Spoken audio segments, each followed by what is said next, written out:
Halo semuanya, Assalamualaikum warahmatullahi wabarakatuh. Apa kabar nih semuanya? Semoga selalu baik-baik aja ya. Selamat datang di Windu Channel Film. Pada video kali ini, Windu Channel Film akan menceritakan sebuah alur film yang berjudul The Billionaire tahun 2011. Film asal Thailand ini menceritakan kisah nyata di Thailand tentang seorang pengusaha muda yang sukses bernama Top Itipat berkat produk cemilan rumput lautnya dengan merek Tau Kai Noi. Tahu kan cemilan dengan nama ini?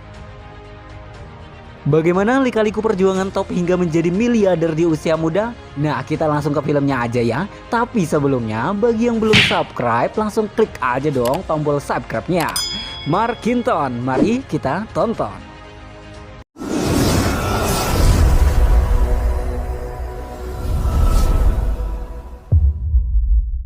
Di awal film, kita dikenalkan oleh peran utama yaitu bernama Top Itipat.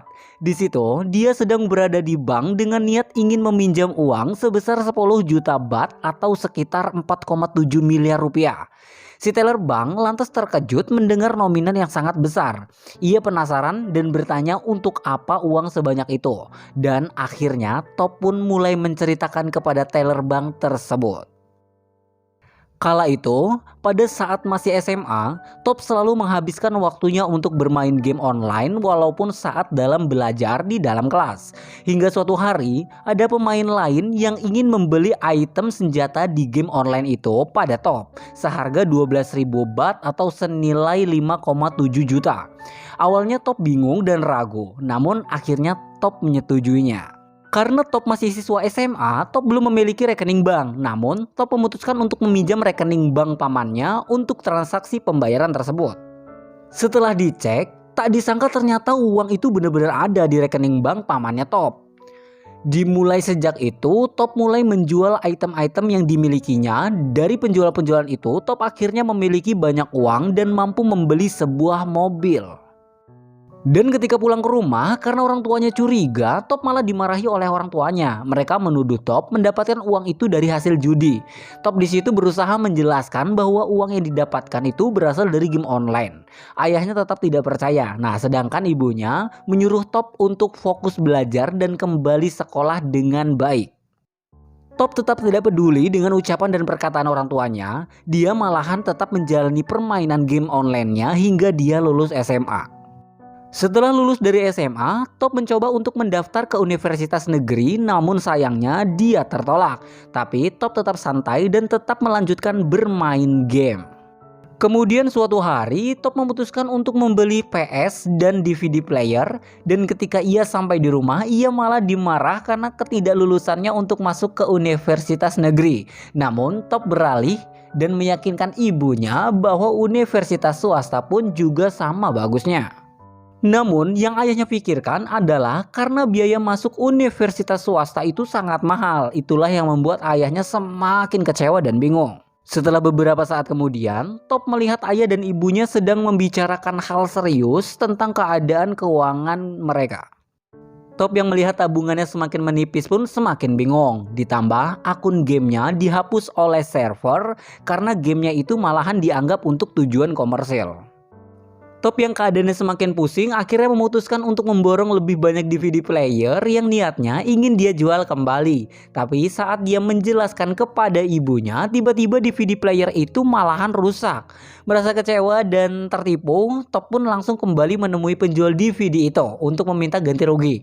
Tapi di situ penjualnya malahan menolak tujuan Top. Ia tidak bisa mengembalikan uang Top. Top yang merasa putus asa dan kecewa memutuskan untuk kembali ke rumah. Nah, di jalan ia bertemu ayahnya dan meminta ayahnya untuk masuk ke dalam mobil. Di mobil, ayahnya mencoba untuk menasehati Top bahwa menjalani bisnis adalah bukan sesuatu yang mudah. Apalagi bisnis itu dijalani oleh anak muda yang belum memiliki pengalaman seperti Top. Ayahnya menyarankan agar Top fokus untuk melanjutkan kuliahnya saja dan memberikan sejumlah uang, tapi di situ malahan Top menolaknya. Kemudian Top malah mencuri jimat kalung ayahnya dan menggadaikan dengan uang 100 baht. Dengan maksud uang itu akan Top gunakan untuk kuliah. Suatu hari Top mengunjungi mall makanan atau food expo dan melihat suatu ide bisnis saat menatap penyangrai kacang otomatis. Setelah mendengar penjelasan bahwa mesin itu adalah mesin penyangrai pertama di Thailand, Top tertarik untuk membelinya, walaupun itu harganya sangat tinggi sekali. Saat tiba di rumah, Top lagi-lagi dimarahi oleh ayahnya ketika membawa pulang mesin itu. Dan di situ Top mengaku bahwa mesin itu hanya disewa seharga 50.000 baht. Top pun memulai bisnis kacang sangrainya itu dengan mempelajari dari pedagang untuk menemukan resep yang baik. Dan kemudian setelah itu, Top akhirnya berdagang di food park bersama pamannya. Namun apesnya, penjualan Top sangat kecil. Suatu hari, Top menemani pacarnya ke pasar. Di situ dia mendapatkan inspirasi pandangan bagaimana cara menawari kepada calon pembeli dengan mengamati para pedagang berjualan. Di pasar itu, dia berpikir bahwa lokasi yang tepat juga mempengaruhi keberhasilan berdagang. Top lantas berpikir dan mencoba untuk meminta pindah lokasi kepada pihak mall untuk pindah ke depan pintu masuk. Dan karena lokasi yang bagus, akhirnya dagangan Top laris manis sampai selalu kehabisan, serta membuat dia malahan bisa meninggalkan ujiannya hanya untuk memfokuskan dagangannya dan membantu pamannya yang kewalahan. Karena bisnisnya semakin lancar, Top memutuskan untuk membuka cabang dan merekrut karyawan. Tapi di situ tiba-tiba pacarnya Top datang dan menegurnya agar fokus kuliah daripada mengembangkan bisnisnya. Tetapi Top mengabaikan, bahkan Top sampai dipanggil pihak kampus karena ia terancam di DO. Kemudian suatu hari Top kedatangan pihak mall yang mana dia menegur dan mengkomplain dagangan Top karena asapnya mengotori atap mall. Namun Top di situ berkata bahwa dia akan bertanggung jawab dan akan mengecatnya. Saat Top memulai untuk mengecat, ada pedagang lain yang merasa terganggu oleh catnya dan menyuruh Top untuk mengecat pada malam hari. Di malam harinya, Top pun mulai mengecat pelapon mall tersebut dengan dibantu ibunya. Namun tiba-tiba dia kedatangan satpam dan mengusirnya karena mall akan ditutup. Di situ Top mencoba untuk memberikan uang agar diizinkan. Tapi satpam itu malahan mengembalikan uang Top tersebut dan si satpam malah menegur ibunya Top dan menyuruhnya untuk mengajarkan tata krama dan sopan santun pada anaknya. Di situ akhirnya Top semakin bingung dan putus asa, ditambah ibunya mengatakan akan pindah ke Cina karena kekayaan orang tuanya telah habis-habisan dan akan ada kemungkinan rumah mereka pun bisa disita. Namun Top menolak dan mengatakan akan tetap tinggal di Thailand dan ikut tinggal bersama pamannya. Saat ingin berpisah dengan orang tuanya, Top mengatakan berjanji akan membawa pulang mereka lagi ke Thailand serta akan melunasi hutang yang dimiliki orang tuanya. Namun sayangnya, Top semakin terpuruk akan usaha kacangnya harus mengalami pemutusan kontrak oleh pihak mall. Suatu hari, Top bersama pacarnya yang sedang berada di mobil. Nah, di situ pacarnya sedang membawa makanan yaitu rumput laut. Top pun penasaran dan mencoba untuk mencicipinya. Di situ Top terkejut dan terpukau karena rasanya yang begitu enak. Top pun berpikir, ini adalah ide bisnis baru lagi nih. Karena dia berpikir masih jarang orang yang menjual rumput laut. Dari situ akhirnya Top memutuskan untuk menjual mesin sangrai kacangnya. Dan uangnya itu untuk membeli rumput laut mentah. Top memulai bisnisnya itu dengan dibantu oleh pamannya dengan menggoreng rumput laut tersebut. Tapi ternyata rasanya itu berbeda dengan apa yang dia makan. Rumput laut ini semuanya itu terasa pahit dan tidak enak. Nah, dengan percobaan hingga percobaan terus menerus, rumput lautnya itu semakin habis. Top yang memiliki jiwa bisnis dan pantang menyerah, dia akhirnya menjual komputernya untuk mendapatkan tambahan modal. Pamannya menasehati Top dan menyuruhnya untuk menyusul orang tuanya saja ke Cina. Karena kasihan melihat Top yang selalu gagal terus lah ya dalam berbisnis. Tapi Top meyakinkan pamannya bahwa ia tidak mau menyerah dan harus terus berusaha. Mendengar semangat Top, pamannya pun tersentuh dan berjanji akan selalu terus untuk membantu Top. Suatu malam, Top melihat pamannya yang tergeletak dan berlumuran darah. Ternyata pamannya telah terpeleset dan terjatuh. Akhirnya Top langsung membawa pamannya ke rumah sakit. Di situ Top sangat merasa sedih karena satu-satunya orang yang mendukungnya malah terkena musibah. Keesokannya, Top terus mencoba menggoreng rumput lautnya tersebut dan lagi-lagi masih terasa tidak enak. Terus dan terus Top mencoba untuk menggoreng sampai-sampai rumput lautnya itu habis. Nah, tidak disangka rumput lautnya habis, Top melihat ada sisa satu rumput laut yang terjatuh dan memang sudah diguyur air hujan semalaman. Karena jiwa yang sudah putus asa, frustasi sekaligus membara, Top mencoba menggoreng rumput laut sisaan itu. Dan ketika selesai digoreng, ternyata wow, kali ini rumput lautnya memang terasa enak. Ternyata cara rahasianya ada pada pengembunan akibat air hujan semalaman. Nah, dari situlah mulai tampak senyum di wajah Top. Dan beberapa hari kemudian pamannya telah pulih. Di situ Top dan pamannya memulai melanjutkan perjuangan mereka. Dan benar saja rumput lautnya itu laris manis, banyak yang membeli. Melihat banyaknya pembeli, Top menargetkan omset 1 juta baht per tahun.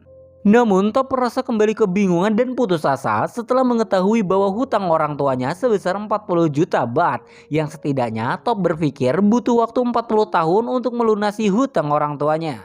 Nah, tidak sampai di situ, kenyataan pahit pun semakin berlanjut. Ternyata rumah Top benar-benar disita. Suatu hari Top menyadari keberadaan minimarket 7-Eleven dan berpikir untuk menjualnya di sana. Lalu Top mendatangi kantor 7-Eleven. Di sana dia melihat seseorang sedang mempresentasikan produknya. Top pun mencoba untuk melakukan hal serupa di dalam toilet. Namun sayangnya hari itu jadwal manajer sangat padat sehingga Top disuruh untuk meninggalkan produknya saja. Tapi ketika sang wanita melihat produknya, Top langsung ditolak dikarenakan kemasan produknya yang tidak layak. Dan suatu hari Top kedatangan pacarnya. Pacarnya mengungkapkan kekecewaannya karena Top tidak melanjutkan kuliahnya. Namun Top meyakinkan pacarnya bahwa kesuksesan itu bisa datang dari mana saja asal mau konsisten berusaha. Benar. Serta di situ Top semakin kecewa karena pacarnya menawarkan uang milik ayahnya untuk melanjutkan kuliahnya. Anggapan Top itu dia itu tidak mengerti apa yang dimau Top, seperti itulah ya. Keesokannya Top mengunjungi percetakan kemasan produk. Di situ Top meminta kemasan yang baik dan meminta saran nama yang bagus untuk produknya. Tapi pihak percetakan itu memberitahukan bahwa nama Tao Kai Noi, yang berarti itu pengusaha muda itu, adalah sudah baik. Lalu keesokan harinya Top kembali menemui manajer 7-Eleven. Top menunggu dari pagi hingga siang, namun sang manajer itu malahan mengabaikannya, padahal sang manajer terlihat mondar-mandir. Merasa kecewa dan tidak dihargai, Top memutuskan untuk pergi dan memberikan produknya ke security. Top semakin putus asa dan akhirnya mengabarkan orang tuanya bahwa ia akan menyusul ke Cina. Ia juga meminta maaf kepada ibunya karena ia tidak bisa menepati janjinya. Di sisi lain, tanpa diduga, produk Top yang diserahkan oleh security itu dibagikan ke seluruh karyawan, tidak terkecuali sang manajer. Nasib baik pun menghampiri Top hingga ia dipanggil ke kantor 7-Eleven. Di situ, sang manajer menginformasikan produk Top diterima di kantor 7-Eleven, namun Top harus bersedia menyediakan 70.000 bungkus Tao Kai Noi untuk disebarkan ke 6.000 cabang 7-Eleven. Selain itu, sang manajer menginformasikan bahwa tempat produksinya harus sesuai dengan standar kebersihan pabrik. Top pun setuju dengan semua itu, meskipun dia masih bingung bagaimana nih ya untuk memenuhi persyaratan itu. Dan kita kembali ke awal film, yang mana tujuan Top ke bank untuk meminjam uang. Nah, uang itu untuk membuat pabrik dan merekrut karyawan. Namun pinjamannya ditolak karena usianya yang masih muda, masih 19 tahun. Tak ada cara lain, Top akhirnya memutuskan untuk menjual mobilnya dan mendirikan pabrik kecil di bekas toko orang tuanya. Di sisi lain, di saat Top sedang merasakan sakitnya berjuang, dia malah menyaksikan pacarnya berselingkuh dengan lelaki lain. Padahal ia adalah wanita yang ingin Top bahagiakan saat Top sudah berhasil. Singkat cerita, akhirnya Top berhasil mendirikan pabrik dan merekrut karyawan hingga pihak 7-Eleven datang untuk mensurvei tempat. Tapi di situ ternyata pihak 7-Eleven menyatakan bahwa pabriknya belum cukup layak. Pihak 7-Eleven pun akan mempertimbangkan dan mengabarkan hasilnya lewat fax. Saat pihak 7-Eleven akan pergi, pamannya menyuruh untuk menyuap mereka saja. Namun Top menolak karena Top teringat kejadian di mall waktu itu. Akhirnya Top berhasil memperbaiki pabriknya sesuai standar 7-Eleven. Sampai suatu hari mesin faxnya tiba-tiba berbunyi. Namun sayangnya surat tersebut tidak tercetak dengan jelas sehingga Top membaca surat itu di luar ruangan dan ternyata di situ tertulis disetujui. Dan tentu saja Top sangat gembira, apalagi produk 70.000 bungkusnya telah tercapai. Dia pun langsung memeluk pamannya yang selalu menemaninya dari awal hingga akhir. Di situ Top mengatakan sudah berjuang sekeras mungkin. Jika kali ini gagal lagi, dia akan kembali fokus kuliah saja dan dia tidak keras kepala lagi. Dengan perasaan senang dan lega, Top mengabari ibunya dan mengatakan akan membawa kembali ayah dan ibunya pulang ke Thailand serta melunasi hutang orang tuanya. Dijelaskan 2 tahun setelahnya, Top berhasil melunasi hutang orang tuanya dan membawa mereka kembali ke Thailand. Kini, Top memiliki 2.500 karyawan dan produknya tersebar ke lebih dari 6.000 cabang 7-Eleven. Dan Top pun memiliki perkebunan rumput laut di Korea Selatan. Dan dengan pendapatan hingga tahun 2010 sekitar 450 miliar di usianya yang sangat masih muda yaitu 26 tahun. Di akhir film, Top memberikan kata-kata mutiara yang mana adalah apapun yang terjadi jangan pernah menyerah. Kalau menyerah, habislah sudah.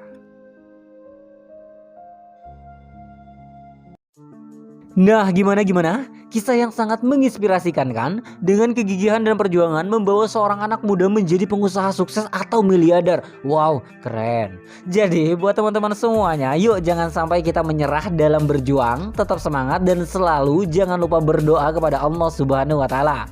Oke deh, thank you ya yang udah nonton. Jangan lupa klik tombol like-nya dan subscribe channel ini bagi yang belum subscribe. Salam cinta dari saya. Akhir kata, wassalamualaikum warahmatullahi wabarakatuh. Bye bye.